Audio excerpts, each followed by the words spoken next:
Hello friends, இது உங்கள் empty பாட்டில். Sun டிவில தினமும் 10:30 மணிக்கு ஒளிபரப்பாயிட்டு வரும் சீரியல் மல்லி. இந்த சீரியல் தொடக்கத்துல 9:30 மணிக்கு ஒளிபரப்பு செஞ்சுட்டு வந்தாங்க. 9:30 மணிக்கு ஒளிபரப்பு செய்யப்பட்ட போகும்போது இந்த சீரியலுக்கு நிறைய ஃபேன்ஸ் இருந்தாங்க. நல்ல வரவேற்பையும் பெற்றுட்டு இருந்தது. டிஆர்பிலையும் நல்ல ஒரு நிலைமையில இருந்தது. அதுக்கப்புறம் சில புது சீரியல் வந்ததுனால இந்த சீரியலோட டைமிங்க சன் டிவி மாத்தினாங்க. அதுதான் இந்த சீரியலுக்கும் பாத்தீங்கன்னா ஒரு செட்பேக்கா போயிடுச்சு. 10 மணிக்கு மாத்தினாங்க. 10 மணிக்கு மாத்தினதுல இருந்து இந்த சீரியலுக்கான டிஆர்பி ரொம்பவே குறைவா தான் இருந்துட்டு வந்தது. அதுக்கப்புறம் மீண்டும் இந்த சீரியலோட டைமிங் 10:30 மணிக்கு மாத்திட்டாங்க. சன் டிவியும் சாரிகாமா நிறுவனம் சேர்ந்து நிறைய ஹிட் சீரியல்கள் தயாரிச்சு சன் டிவில ஒளிபரப்பு செஞ்சிருக்காங்க. அதுல ஒரு சீரியல் தான் மல்லி. பட் இந்த மல்லி சீரியல் தான் இப்ப சன் டிவி இந்த ஒரே சாரிகாமா சீரியல். ரீசெண்டா இலக்கியா சீரியல்லாம் கூட முடிஞ்சிருச்சு.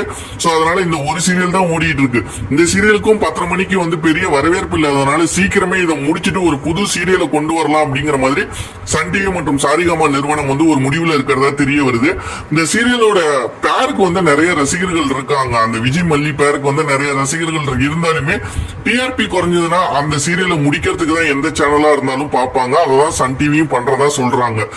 10:30 மணிக்கு ஒரு புது சீரியல் கொண்டு வர போறாங்களா, இல்ல 10:30 மணிக்கு இனிமேல் சீரியலே வேண்டான்னு ஒரு முடிவுக்கு வர போறாங்களா அப்படிங்கறது தெரியல. ஏன்னா அந்த மாதிரி ஒரு ஆப்ஷனையும் சன் டிவி யோசிக்கிறதா தெரியுது. மல்லி சீரியல் உங்களுக்கு பிடிச்ச சீரியலா? மல்லி சீரியல் தொடர்ந்து ஒளிபரப்பு செய்யப்படணுமா, இல்ல மல்லி சீரியல் முடிக்கிறதா நல்லது நீங்க நினைக்கிறீங்களா அப்படிங்கறத கமெண்ட் செக்ஷன்ல கமெண்ட் பண்ணுங்க. நம்ம வீடியோ லைக் பண்ணுங்க, ஷேர் பண்ணுங்க, கமெண்ட் பண்ணுங்க. நம்ம சேனலை மறக்காம சப்ஸ்கிரைப் பண்ணுங்க. நன்றி.